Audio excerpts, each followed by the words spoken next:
Said record. Ladies and gentlemen, it's another edition of iTony.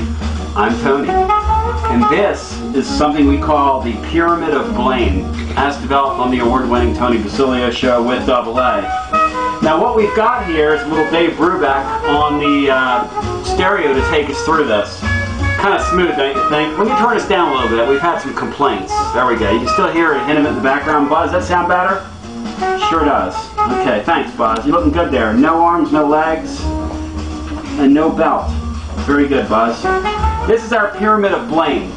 You, the fan base, always have to have somebody to blame. I am your conduit of blame. Fulmer is the base of our pyramid. Why does this work so well?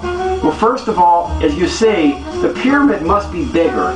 Fulmer is big and sturdy, makes a great pyramid. Kind of like the fat girl in 5th grade that gets chosen for the cheerleading squad because she's the base of the pyramid. Fulmer is the base of the pyramid. And he's where all blame begins. All blame emanates through Fulmer.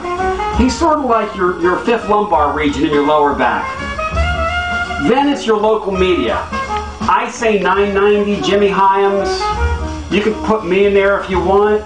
Mike Griffith, never forget to bash him early and often, your local media. Then your strength and conditioning coach. It doesn't matter what year it is, who the strength and conditioning coach is. I mean, hell, I say let's rip that Asmus guy. He was here for 6 weeks. I blame him for what happened against Oregon.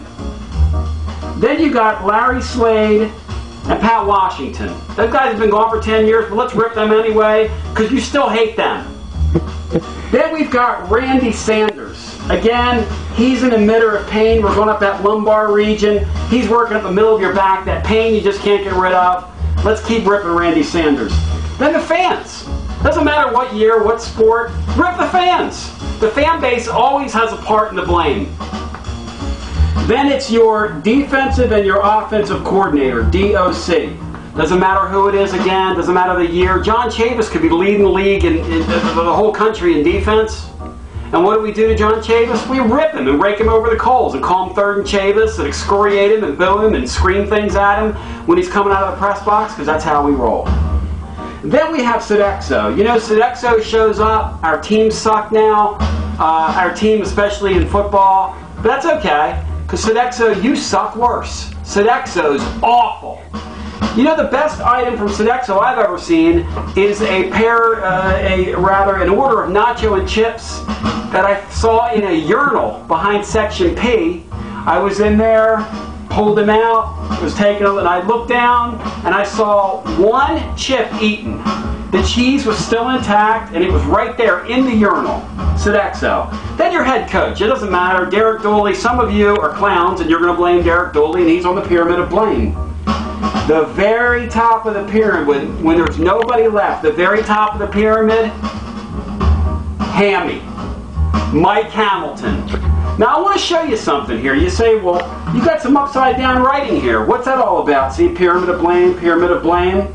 Watch this. How the worm turns. The pyramid of blame turns, my good friends. And when the worm turns, who's on top? And who's on bottom? Fulmer lives. Viva!